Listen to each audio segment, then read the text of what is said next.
Welcome back to Buddha Bites. I'm Iris Fairfax and this is episode 15. Guess what? I am moving and I'm so excited. I'm going to be moving to a better neighborhood, a different situation, and I am packing as we speak. But I decided along the way that I wanted to go through my cupboard, go through my refrigerator, and see what I could cook up from what's already here, so I'm not taking what's here over there. I'd like to start fresh over there. So I went through my cupboard and I found a bag of black beans that I had not done anything with for a while.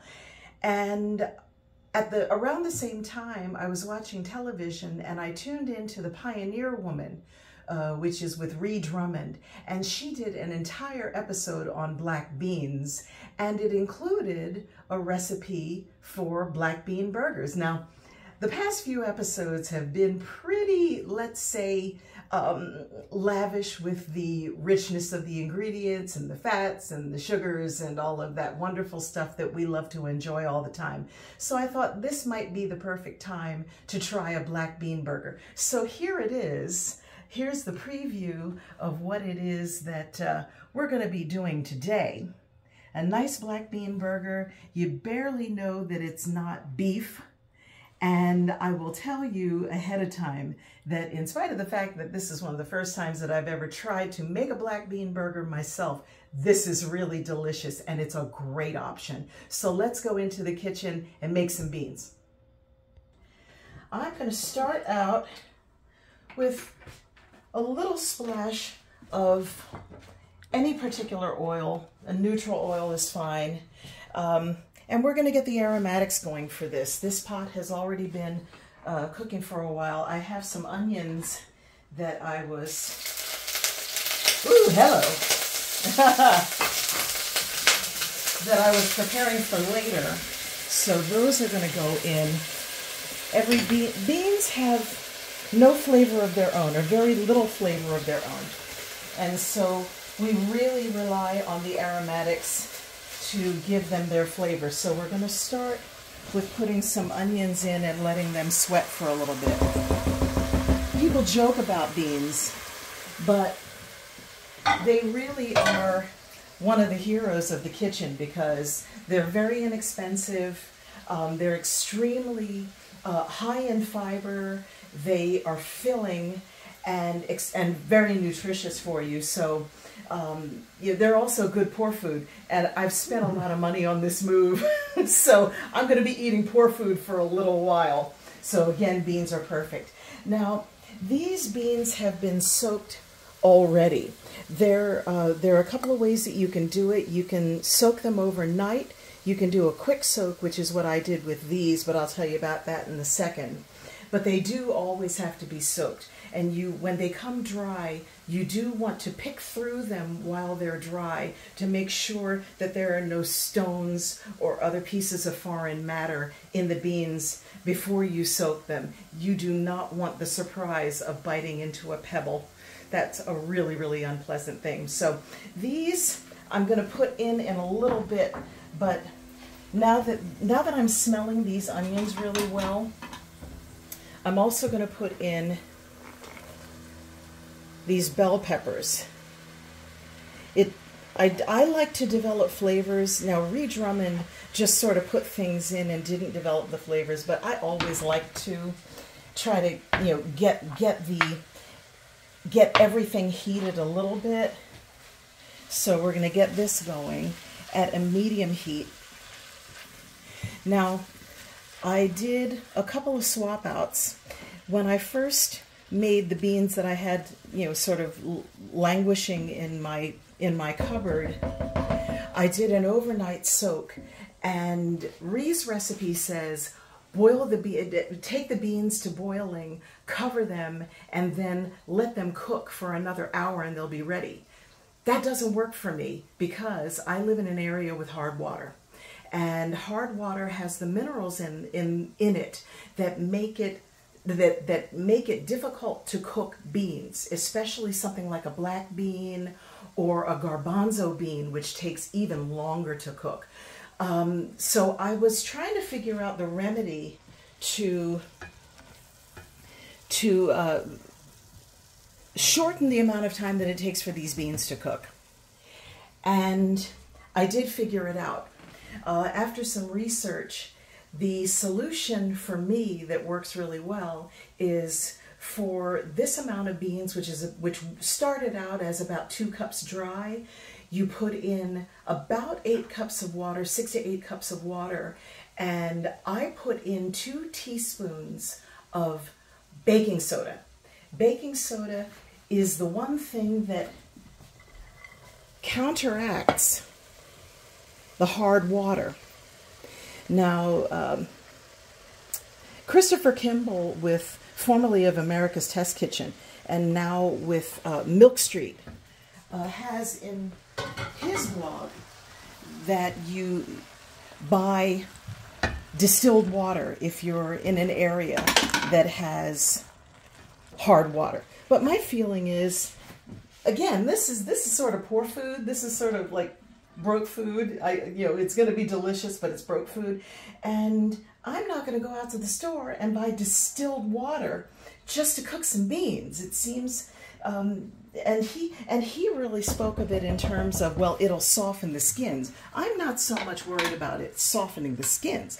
I'm worried about it creating a shorter period of time for the whole bean to cook. So that's why I say go with, whether you do a short soak or a long soak, go with a teaspoon or 2 of baking soda. Now, these beans, when they cook down, are going to lose all this beautiful color, but they're going to retain the wonderful flavor. So, but we're going to add to that flavor, because we need to, with broth. Now, we can certainly do, vegetable broth if you want to make it totally vegetarian. I went to the store at the last minute and I could not find, I went to a discount store, and they were strangely all out of vegetable broth. So I'm doing chicken broth. I'm not a vegetarian and I'm not currently cooking for a vegetarian. So I'm going to do, for these beans, 2 of these boxes of low sodium chicken broth, or again, vegetable broth. You can even use beef broth, anything that you like.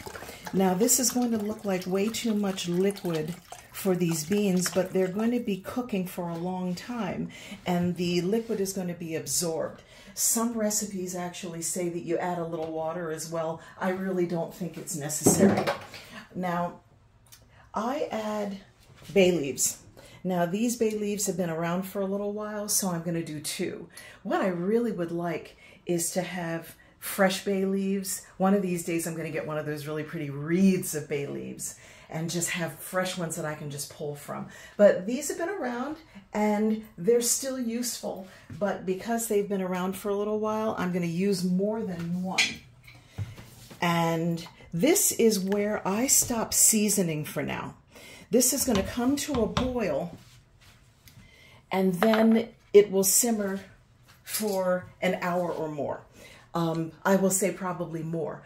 I'm not going to tell you exactly how long, because it depends on how much time you have to babysit this thing. There have been some times when I've had to bring it to a boil, shut it off, and go to work, come back and continue. But in any event, this is not the time to season the beans any more than they are right now, because salt will sometimes cause the beans to toughen up. So you just want to leave it where it is for now for at least the hour that it takes for it to come to boil.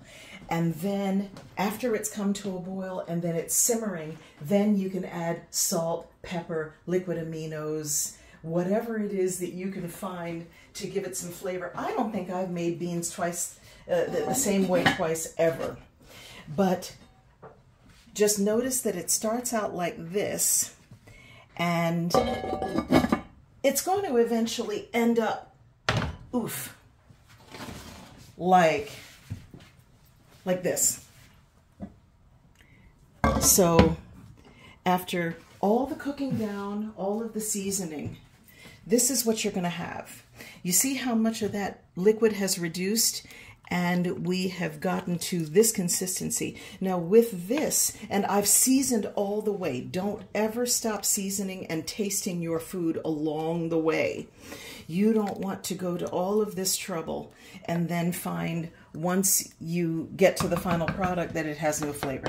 So with this, with just this, you can do beans and rice, you can do a bean burrito, you can even add this to a soup. There's so many things that you can do with these beans right here, but we're gonna do what I promised, which is a black bean burger. So I'm gonna take a slotted spoon and avoid these bay leaves. By the way, you never, never, never want yourself or your guests to bite into, eat, swallow a bay leaf. It could cut it could cut inside your throat. It's very, very bad for you. You do not want the bay leaf is just for seasoning. Whenever you get the opportunity, do take it out. So these beans are really, really nice and soft. And I think that this might just be enough for what it is that we're gonna do. But I want to briefly show you the beans that I did without the baking soda. So let's come over here and I'm just going to show you how it turned out. These beans here were the ones that I did without baking soda. I soaked them overnight, but I had forgotten about the baking soda trick. So I'm just gonna, I don't even know if this is going to be something that you're going to be able to see. But let me just take one of these. I'm going to take a couple of these beans. You see how well they have held their shape? And they're even a little hard as I tap them. There's nothing wrong with a bean of this consistency. There are going to be some things that you do that you actually want this consistency of bean. Now these I soaked with the baking soda. So you see how these are much softer, and these beans cooked overnight and then some. So this is the benefit of using the baking soda. And that's beneficial in this application because we're going to mash these beans. So we start out with the beans that are nice and hot and recently cooked. And you're going to want to mash them as much as you possibly can. I'm going to have a much easier time mashing these than I did with the previous ones for obvious reasons that I just shared with you. And these were, again, well seasoned. You can do refried beans with this. There's so many options for beans. That's why they've been so popular over the years and have been the go-to in various cultures. So you want these mashed, but you also want to have a few that have the definition. You want to see some whole beans. I'm not going to take all of the time right now to do all of this, but I did want to mash it a little bit before we go on. So ultimately you're going to maybe mash it a little bit more, but that is perfectly fine for us right now. You're going to take, remember those onions that hit the pan and gave such sizzle before? It was because I did this. Now this is just onion that I put through the food processor. This is a 1/4 cup. And for now we're just going to stop mashing. But there are a couple of ways that you can do these onions. You want to get them very fine, because with the burger you really don't need big pieces of onions. So I did mine in the food processor. Again, it's a 1/4 cup. You can also, recommended that you do it with a box grater. I did it with a box grater for a little bit. It got on my nerves so badly I stopped, and I pulled out Old Faithful. So you have that, and these burgers, because they're not meat burgers, are going to need something to give them a little bit of body and heft so that they hold together. So 1 cup of seasoned breadcrumbs will go in here. Just mix it on up. And one of the things, especially since I put these beans in hot, this is going to cool down the mixture a tiny little bit before I put in the egg, which is also going to help it to bind. So she said seasoned breadcrumbs. I totally agree. You want, and as I've said many times before, as many opportunities to infuse flavor into your food as you possibly can.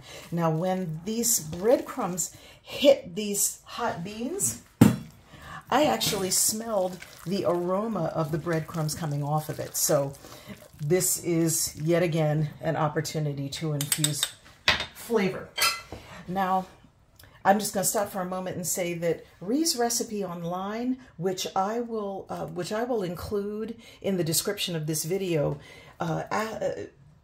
requires 2 cans of beans that are about this size that you rinse and drain. So these, if you use these, which you really can if you don't want to do dry beans, these are ready to go. You just want to rinse them, and you want to be sure because they don't have any flavor to them. I already infused a lot of flavor in these dry beans. You want to definitely test and taste for seasoning if you're going to use canned beans. Canned beans are a wonderful option. So we then take 1 egg. Yeah, I wasn't going to get past an episode without including an egg.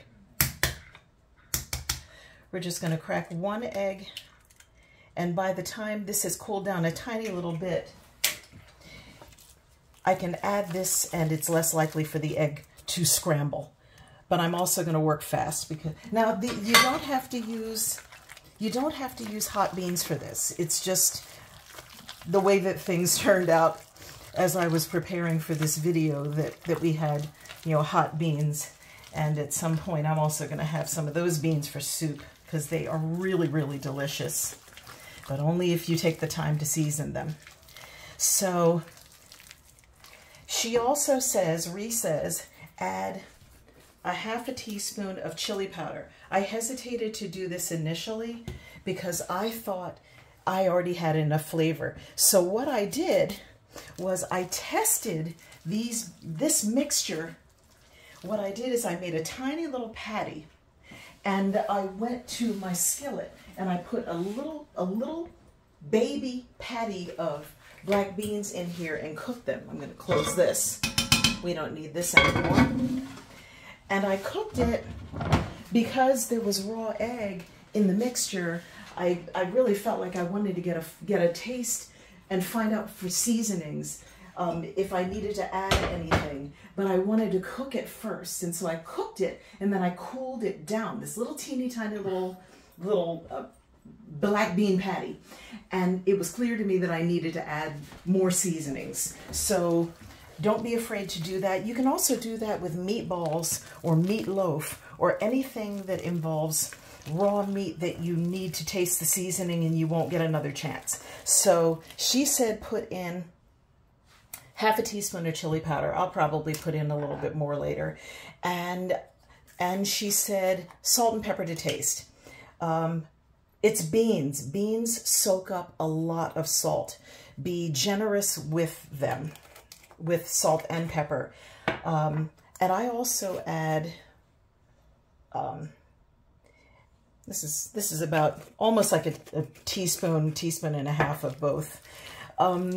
It's a good idea to also include like garlic powder, onion powder, and as you see, remember all of those aromatics that we put in? There is no more evidence of them to the eye, but to the taste, they're there. So this needs to sit for at least 5 minutes, but you know me, I have a swap out. So as this sits, I have a mixture that I already did. Now this was a mixture that I made with those first beans. So you see a lot more definition. You see the evidence of these whole beans. And I mashed these for a long time, and I still had this. It's kind of nice. You know, it's a personal preference, but I liked the way that this came out this way. It's a personal preference. It's kind of cool to bite into a bean burger and actually see black beans. So, that being done, now is the time to make some patties. Gets a little messy, so we're going to take off the rings.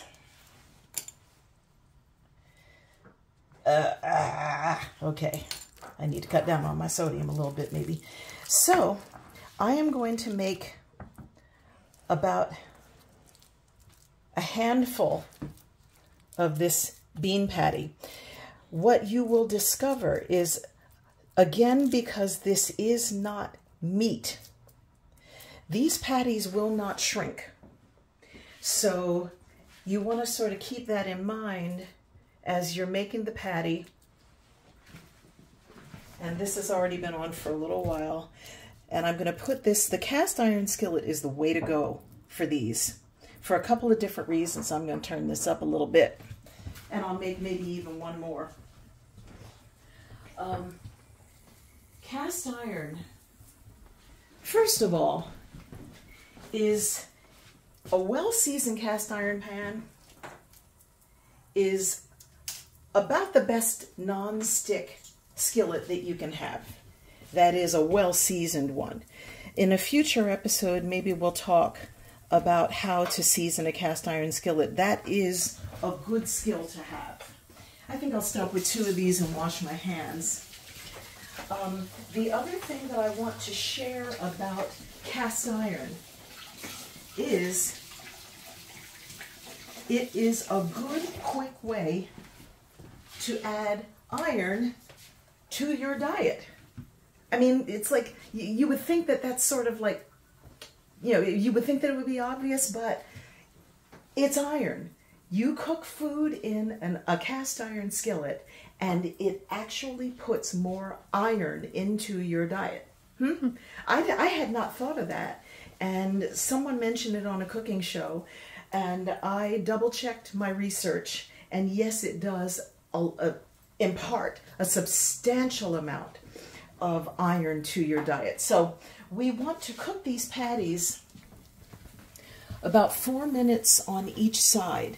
I'm not going to hold you here while these things cook. So we are going to take, but see, they're already, you see how they're already taking definition. Like this one is even moving around in the pan. Before we take a break, I should also mention that anytime you're cooking something like this, you don't want to mess around with it too much while it's cooking. You want it to get its crust on it before you turn it. If you keep messing around with it, it really won't get the color and it won't get the texture that you want. So leave it alone. I'm going to leave this alone, and then I will flip it, but I'm going to let all that magic happen off camera, and then we're going to come back and put together our burger. So look at this. Look at this. These are burgers. These are lovely black bean burgers ready to go. Yeah, I'm very sad. I think this is the prettier of the two. And when I flip these, I do want to let you know that because I wanted them to hold their structure, I flipped them with 2 spatulas. Okay, you see how easily this can come apart if you don't. So let's take what I think is the prettier one of the two, and we will move this over and dress it up. You know what? Before we do, I'm gonna give it a little bit of a blanket of flavor. So the heat is off, so that's not gonna cook anymore. But look what I made.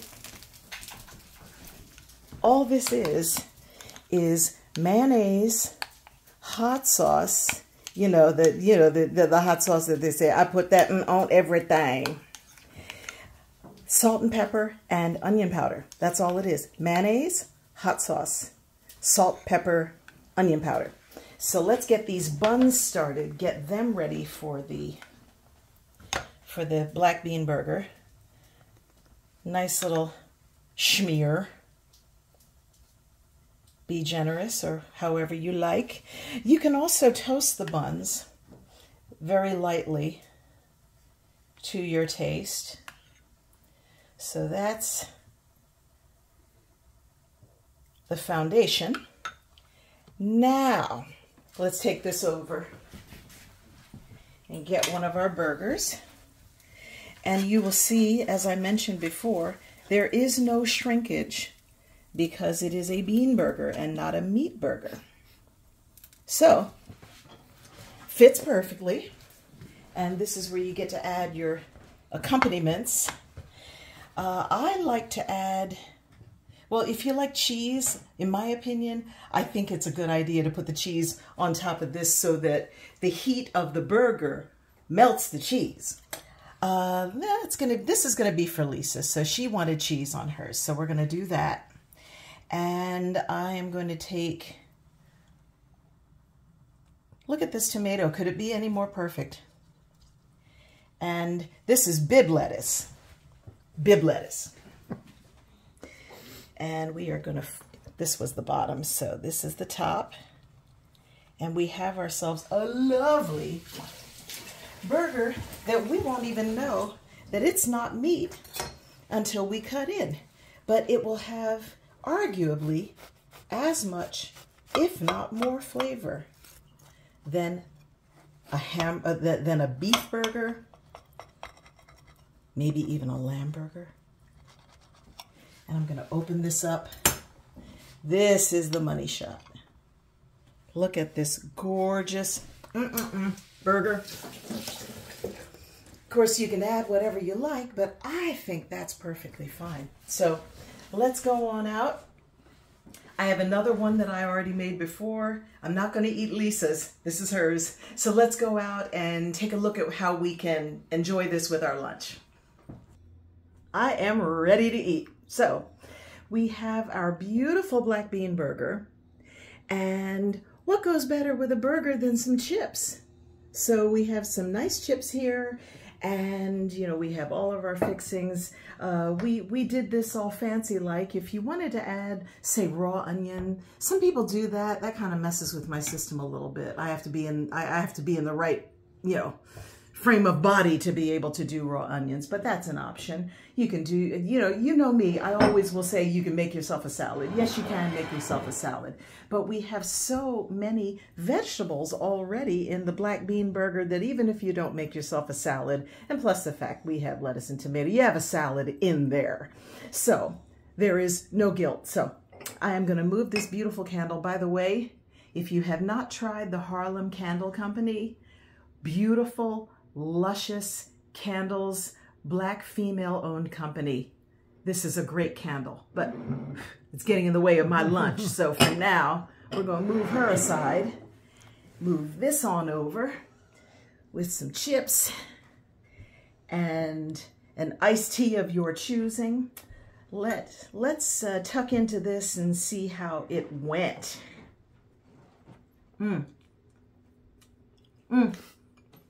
Very, very flavorful. I love my sauce. I made it up myself.